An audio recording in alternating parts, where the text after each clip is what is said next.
Bypass ரோட்டில் நான் வந்து சொல்லி வலது கரம் மீது பாலியல் புகார் சொன்ன தாவேகா பெண் நிர்வாகி கண்ணீருடன் முறையிட்டும் கைவிரித்த அமைச்சர் ஸ்ரீநாத். தூத்துக்குடி மாவட்டம் திருச்செந்தூர் தாவேகா மாவட்ட செயலாளர் பிரைட்டர் மற்றும் அமைச்சர் ஸ்ரீநாத் கிட்ட வலதுகரமான ரூஸ்வெல்ட் உள்ளிட்ட நிர்வாகிகள் மீது அதே கட்சியை சேர்ந்த பெண் பாலியல் புகார் தெரிவிச்சிருக்காங்க. இது குறித்து ஸ்ரீநாத் கிட்ட தெரிவித்த போது அவர் கண்டு கொள்ளல அப்படின்னு அந்த பெண் வேதனை தெரிவிச்சிருக்காங்க. என்ன நடந்தது விரிவாக பார்க்கலாம்.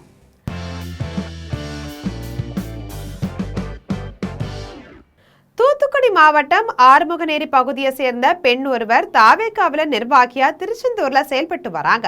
இந்த நிலையில இவங்க கிட்ட பெரிய பதவி வாங்கி தருவதா தாவேகா நகர செயலாளர் நிவாஸ் கண்ணன் செல்போன்ல ஆபாச வார்த்தைகள் பேசியதா குற்றம் சாட்டப்பட்டது.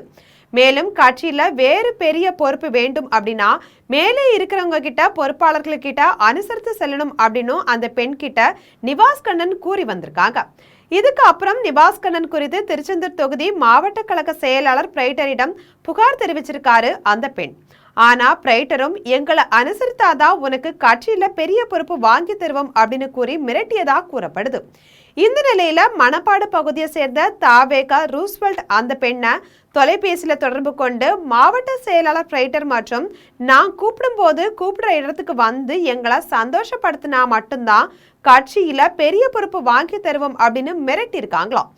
நான் வந்து தாவைக்கால மாவட்ட செயற்குழுவாக இருக்கிறேன். நான் ரசிகர் மன்றத்திலேருந்து நான் தீவிர விஜயண்ணாவோட தீவிர ரசிகை. நான் ரசிகர் மன்றத்திலேருந்து விஜய் மக்கள் இயக்கத்தில் அதுக்கப்புறம் தாவைக்கா ஒரு கட்சி ஆரம்பித்ததுலேருந்து நான் பொறுப்பில் இருக்கிறேன். தாவைக்கா மாவட்ட செயற்குழுவாக நான் இருக்கிறேன். நான் வந்து நிவாஸ் கண்ணன் நகர செயலாளர் ஆறுமுகநேரி அவர் மூலியமாக எனக்கு பிரைட்டரை தெரியும்.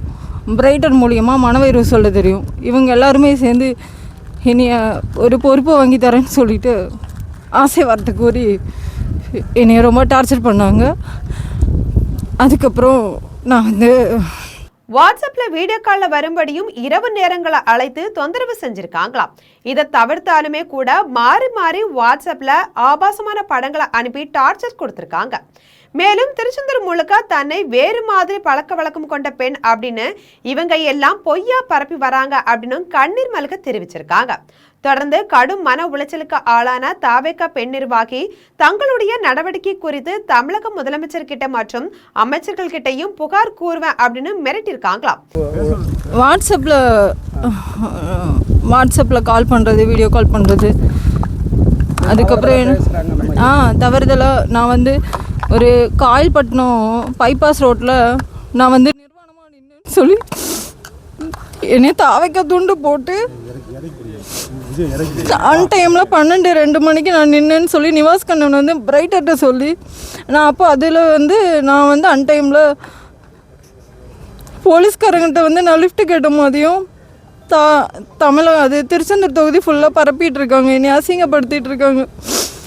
அதை வந்து நான் வந்து அமைச்சர்கிட்ட கூறும்போது அமைச்சர் இதை வந்து செவி சாய்க்கவில்லை. இவங்க ஆபாச படங்கள் அனுப்பியது, வாட்ஸ்அப்ல வாய்ஸ் மெசேஜ் அனுப்பியது அப்படின்னு எல்லாமே அந்த பெண்ணினுடைய செல்போன்ல இருக்கிறதா அவருடைய செல்போனை கூலிப்படையை ஏவி விட்டு பறித்து சென்றதாகவும் அந்த பெண் புகார் தெரிவிச்சிருக்காங்க. இந்த செல்போன் பறிப்பு தொடர்பா அந்த பெண் ஆறுமுகநேரி காவல் நிலையத்துல புகார் கொடுத்திருக்காங்க. அதற்கு காவல்துறையினர் வழக்கு பதிவு செய்து கூலிப்படை சேர்ந்த செல்போனை பறித்து சென்ற ஆலந்தலையை சேர்ந்த சிபாஸ் மற்றும் செல்வம் ஆகிய 2 பேரையும் கைது செய்திருக்காங்க. இந்த நிலையில இந்த பிரச்சனை தொடர்பா தமிழக மீன்வளத்துறை அமைச்சர் ஸ்ரீநாத் கிட்ட அந்த பெண் ரூஸ்வெல்ட் மற்றும் பிரைட்டர் மீது புகார் அளித்து அவங்க மீது நடவடிக்கை எடுக்க கூறியிருக்காங்களாம். ஆனா பிரைட்டர் மற்றும் ரூஸ் விஷயமா வந்தா நான் எந்த நடவடிக்கையும் எடுக்க மாட்டேன் அப்படின்னு அமைச்சர் ஸ்ரீநாத் அலட்சியமா கூறியதா அந்த பெண் தெரிவிச்சிருக்காங்க. மேலும் தங்களை பற்றி புகார் அளித்தா இருக்கிற இடம் தெரியாம செய்திருவோம் அப்படின்னு அவர்களை மிரட்டி வருவதாகவும் புகார் எழுந்திருக்கு. அப்புறம் அவர் பிரைட்டர் மூலியமாக எனக்கு மனவயிறு சொல்ல தெரியும். அவரை போய் பார்க்கும்போதும் பட் அவர் 10 மாத காலமாக கட்சி ரீதியாக அவர் நானும் ஒரு பழக்கம். நீர்வளத்துறை அமைச்சர்கிட்ட நான் பேசினேன். அவர்கிட்ட வந்து நான் இப்படி பிரைட்டர் பட் நான் மனவயிறு நிவாஸ் கண்ணன் இப்படி குட்டி ஆட்டோ குட்டி அமலன் இங்கே ஒருத்தர் இருக்க தூத்துக்குடியில் ஒருத்தங்க தாவைக்கா பொறுப்பு கிடையாது, ஆனால் தாவைக்கால நிர்வாகியாக இருக்கிறாங்க, தாவைக்கா உறுப்பினராக இருக்காங்க பிளஸ்ஸி. இவங்க அனைவருமே எனக்கு இப்போ மிரட்டல் கொடுத்துட்ருக்காங்க. நீங்கள் இப்படி மனவை ரூசோல்டு பிரைட்டரு நிவாஸ்கண்ணன் மேலெல்லாம் நீங்கள் நடவடிக்கை எடுத்தீங்கன்னா நீங்கள் இருக்கிற இடம் தெரியாமல் நீங்கள் அழிஞ்சிருவீங்கன்னு சொல்லிட்டு எனக்கு டெய்லி மிரட்டல் விடுறாங்க. அதுவும் இப்போ எனக்கு தலைமையில் வந்து சொல்லலாம், பட் நான் விஜயோட தீவிர ரசிகையினால நான் தலைமைக்கு கொண்டு போகல. பட் அதை நீர்வளத்துறை அமைச்சர் ஸ்ரீநாத் அண்ணாண்ட போய் நின்னேன். இடையில வந்து என்னோடய செல்ஃபோன் என் வீட்டுக்கிட்ட இவங்க பேசின ஆடியோ ரெக்கார்டு மெசேஜ் எல்லாமே என்னோடய செல்ஃபோனில் இருக்குது. அதை நான் அமைச்சர்கிட்ட காட்டிடுவேன்னு சொல்லி பிரைட்டர் மற்றும் ரூசோல்டு நிவாஸ்கண்ணன் எல்லாத்திலையும் நான் தெரிவிக்கும் போது அவங்க வந்து ஜூன் 26 இரவு 8 மணிக்கு திமுகவின் கைக்கூலியான சிபாஸ் என்பவர் எனக்கு ஃபோன் செய்தார். அவர் என்னோடய வீட்டு பக்கத்துலேயே வந்து இரவு 8 மணிக்கு, அதான் ஜூன் 26 இரவு 8 மணிக்கு என்னோடய மொபைலை கூலிப்படையினரை வச்சு மனவை ரூசோல்டு பிரைட்டர் இவங்க எல்லோரும் என் செல்ஃபோனை பறிக்கிறாங்க. பறித்து நான் ஸ்டேஷனில் போய் கம்ப்ளைண்ட் கொடுத்து அதை எஃப்ஐஆர் ஆக்குனேன். அது 1.5 மாதம் போய் அதுக்கப்புறம் தான் நான் எஃப்ஐஆர் போட்ட பிறகு நான் நீர்வளத்துறை அமைச்சர் ஸ்ரீநாத்திடம் எனக்கு எஃப்ஐஆர் போட்டிருக்காங்க சார், இதுக்கு ஆக்ஷன் எடுக்கணும்னு போய் நான் முறையிட்டேன். அவங்க சொன்னாங்க பிரைட்டர் மற்றும் அவர் ரூசோல்ட வந்து செல்லமாக வந்து இவர் கூப்பிடுவார், யார் ஸ்ரீநாத் வந்து ரூஸ்ன்னு தான் கூப்பிடுவார். ரூஸ் விஷயமாக வந்தீங்கன்னா நான் அதை ஆக்ஷன் எடுக்க மாட்டேன்னு சொல்லி என்னை பலமுறை என்னை அவாய்ட் பண்ணார். நான் அதுக்கப்புறம் இப்போ நேற்று சிபாஸ் என்பவனை கைது செஞ்சு அவனை ரிமாண்ட் பண்ணிட்டாங்க. இவர் பிரைட்டரை மட்டும் தேடிட்டு இருக்காங்க. அவர் ஆள் எஸ்கேப். இப்போ யார் மேல ஆக்ஷன் எடுக்கணுங்க? இப்போ மீன்வளத்துறை அமைச்சர் என்ன நீங்க கம்ப்ளைன்ட் யார் மேலலாம் கொடுக்க போறீங்க? யார் கொடுத்துருக்கேன். இப்போ வந்து மனவை ரூசோல்டு தேடு நபராக இருக்கார். ஒருத்தனை அரெஸ்ட் பண்ணிட்டாங்க. பட் இப்போ இவங்களுக்குள்ள ப்ரூஃப்னால் யார்? பிரைட்டர் மற்றும் ஆட்டோக்குட்டி, அமலன், இங்கே ஒருத்தங்க இருக்காங்க பிளஸ்ஸி, இவங்க எல்லாருமே என்னை மிரட்டுறாங்க ஃபோனில். அந்த மிரட்டின மெசேஜ் வரைக்கும் அங்கே ஆடியோ வரைக்கும் அந்த செல்ஃபோனில் இருக்குது. மேபி இப்போ அந்த செல்ஃபோன் எனக்கு வந்தாகணும். எதுக்கு மிரட்டுறாங்க? இந்த விஷயத்தை நீ வெளியில் கொண்டு போனால் உனக்கு பதவி பறிக்கப்படும் சொல்கிறேன். என்ன விஷயம்? அவங்க என்னைய த்ரெட்டன் பண்ணாங்கல்ல, என்னைய பதவி வாங்கி தரேன், பதவி வாங்கி தரேன், பாலியல் துன்புறுத்தல் எதுவும் பண்ணாங்களா? ஏதாவது பண்ணாங்க? வேற டார்ச்சர் எதுவும் கொடுத்தாங்களா? Sex torture? அதான் செக்ஸ் டார்ச்சர்னா எங்கள் கூட இப்படி நீ இருந்தால் மட்டும்தான் உனக்கு பதவி உயர்த்தப்படும் சொன்னாங்க. அப்படி சொன்னது யார்? ரைட்டர் மற்றும் மனவை ரூசோல்டு. இதை போய் நீங்கள் முறையிட்டதுக்கு உங்களுக்கு நியாயம் கிடைக்கல. நான் சொல்கிறதையே அவர் காது கொடுத்து கேட்கல அமைச்சருங்கிறவர்.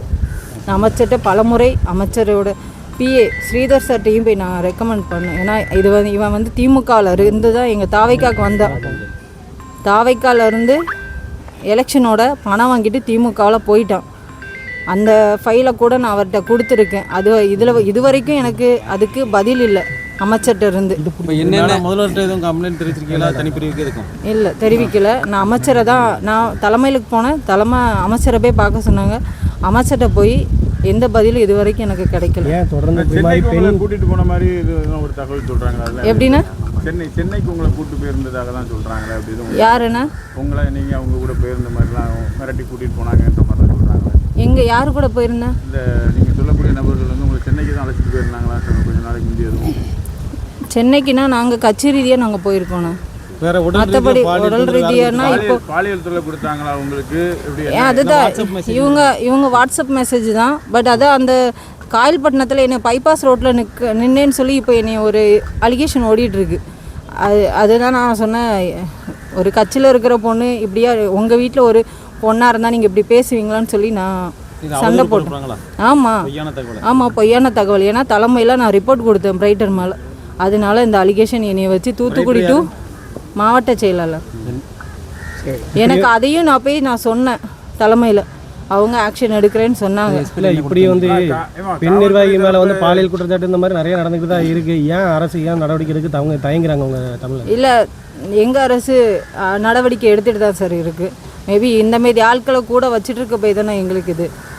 பாலியல் ரீதியாக நீங்கள் துன்புறுத்தப்பட்டதாக சொல்கிறாங்களா? அந்த தகவல் உண்மைதானா? எப்படி பாலியல் ரீதியானா எனக்கு வந்து இந்த நிவாஸ்கண்ணன் மேலே நான் அலிகேஷன் நிறைய இருக்குது. நிவாஸ் கண்ணனை நான் பல முறை நான் வந்து பிரைட்டரிடம் சொன்னபோது பிரைட்டர் அதை காது கொடுத்து கேட்கல. ஏன்னா இப்போ இவங்க வந்து அரசியல் ரீதியாக பார்த்தீங்கன்னா இங்கே திருச்செந்தூரில் 2 டீமாக இருக்கிறோன்னு சொல்கிறாங்க.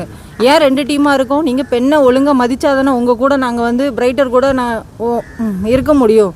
நீங்கள் பெண்ணை அவமதிச்சிங்கன்னா நாங்கள் 2 டீமாக தானே இருப்போம். நீங்கள் இப்போது அங்கே ஃபுல்லாகவே அரசியல் ரீதியாக நான் இப்போ பேச வரல. மேபி இப்போ அரசியல் ரீதியாக பேசுனீங்கன்னா காசு இல்லைன்னா 2வது அவங்களுக்கு இணைஞ்சு போகணுங்கிறாங்க. அப்படி நாங்கள் போக முடியாதுல்ல. நாங்கள் வந்து தீவிர ரசிகையாக இருக்கோம் ரசிகர் மன்றத்திலிருந்து. அப்படிங்கும்போது நான் தப்புன்னா தப்புன்னு கேட்குறவா. அதனால இவங்க வந்து என்னைய அந்த ஒரு தாட்டை ஓடிட்டுருக்கு. அமைச்சர் மேலே நான் கம்ப்ளைண்ட் கொடுக்கல. பட் மேபி அமைச்சர்கிட்ட நான் போய் முறையிட்டேன். அமைச்சர் இது வரைக்கும் எனக்கு பதில் தரல. இப்போ செல்ஃபோன் பறிப்பு நேற்று ஒருத்தனை ரிமண்ட் பண்ணியிருக்காங்க. நேற்று அவன் ஆதரவாளர் சிபாஸோட ஆதரவாளர் நேற்று நான் இரவு ஒரு 8:30 மணி இருக்கும். நான் போய் எங்கள் வீட்டு பக்கத்தில் டீ கடையில் போய் டீ அருந்துட்டு இருந்தேன். அது முகம் தெரியாத நபர் ஒரு 3 கார் வந்து நிற்குது என் வீட்டு பக்கத்தில். எனக்கு இப்போ கொலை மிரட்டல் விடுறாங்க. எனக்கு இப்போ உயிருக்கு ஆபத்து. யாரால? பிரைட்டர் மற்றும் ரூசல் சிபாஸ் 3 பேரால் ஒவ்வொருத்தராக லைனில் வராங்க. யாருன்னு எனக்கு தெரியாது. இந்த நிலையில தனக்கு தொடர்ந்து கொலை மிரட்டல் விடுக்கிறாங்க. உயிருக்கு பாதுகாப்பு இல்லாத நிலை ஏற்பட்டிருக்கு. மேலும் தன்னுடைய செல்போனை பறித்து சென்றதை உடனடியா மீட்டு தரணும் அப்படின்ற கோரிக்கைகளை வலியுறுத்தி தூத்துக்குடி எஸ்பி அலுவலகத்துல அந்த பெண் புகார் அளிச்சிருக்காங்க. இப்ப எனக்கு உயிருக்கு அச்சுறுத்தல் இருக்கு. மேடம், தாவாக்கால வந்து பெண்களுக்கு வந்து பாதுகாப்பு இல்லாம இருக்கு. தாவைக்கால பெண்களுக்கு முழு சப்போர்ட் கொடுக்குறாங்க சார். தாவைக்கால பெண்களுக்கு தான் முழு சப்போர்ட். பட் நான் அதை இல்லைன்னு சொல்ல மாட்டேன். அமைச்சர் வந்து இப்போ தானே வந்திருக்கார். பட் நான் மேபி அமைச்சர்கிட்ட போய் நான் 2-3 வாட்டி முறையிட்டேன். அமைச்சர் இப்போ இன்னைக்கு ஊருக்கு வந்திருக்காராம். என்ன ஆக்ஷன் எடுக்காருன்னு நான் பார்க்குறேன்.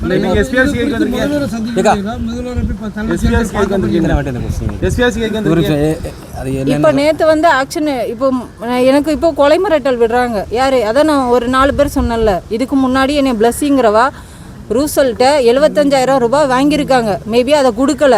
நான் இப்போ அதை எல்லாத்துட்டையும் நான் சொன்னேன். நீ வந்து ரூசல்கிட்ட 75,000 வாங்கியிருக்க, அதை கொடுக்க வக்கில்லாமல் என் வீட்டுக்கே வந்தாங்க. அவங்க என்னை ரூசல்டுக்கு சப்போர்ட் பண்ணிவிட்டு என்னை மிரட்டுறதுக்கு வந்தாங்க. மேபி நான் அதை நீங்கள் வெளியில் போங்க இல்லை நான் எஸ்பி ஆஃபீஸ்க்கு போவேன்னு சொன்னேன். இப்போ திரும்பியும் என்னோடய வாட்ஸ்அப் காலில் வந்து எனக்கு மிரட்டல் விட்றாங்க பிளஸ்ஸிங்கிறவங்க.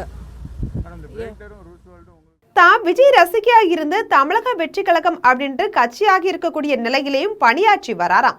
கடந்த சில ஆண்டுகளுக்கு முன்பு கணவரை இழந்திருக்கக்கூடிய நிலையில அந்த பெண்ணுக்கு தாவேக நிர்வாகிகள் பாலியல் தொல்லை கொடுக்கக்கூடிய சம்பவம் பெரும் அதிர்ச்சியை ஏற்படுத்தி இருக்கு. தமிழக வெற்றி கழக ஆட்சியில பெண்களுக்கு பாதுகாப்பு இருக்கு. ஆனா இது போன்ற சில தமிழக வெற்றி கழக நிர்வாகிகளால தான் கட்சிக்கு அவப்பெயர் ஏற்படுகிறதாவும், எனவே உரிய நடவடிக்கை எடுக்கணும் அப்படின்னு அந்த பெண் தெரிவிச்சிருக்காங்க. அண்மை காலமாவே தாவேக நிர்வாகிகள் மீது பாலியல் புகார்களும் போதைப் பொருள் பயன்படுத்திய புகார்களும் வந்த வண்ணமே இருக்கக்கூடிய நிலையில தற்போது புதிய புகார் ஒன்று எழுந்திருக்கு. இந்த புகார் தொடர்பா முதலமைச்சர் விஜய் அவர்கள் என்ன நடவடிக்கை எடுக்க போறாங்க அப்படின்றத நம்ம பொறுத்திருந்து தான் பார்க்கணும். இது போன்ற அரசியல் செய்திகளை உடனுக்குடன் தெரிந்து கொள்ள ஜெம் தொலைக்காட்சியுடன் எப்போதும் இணைப்பில் இருங்கள்.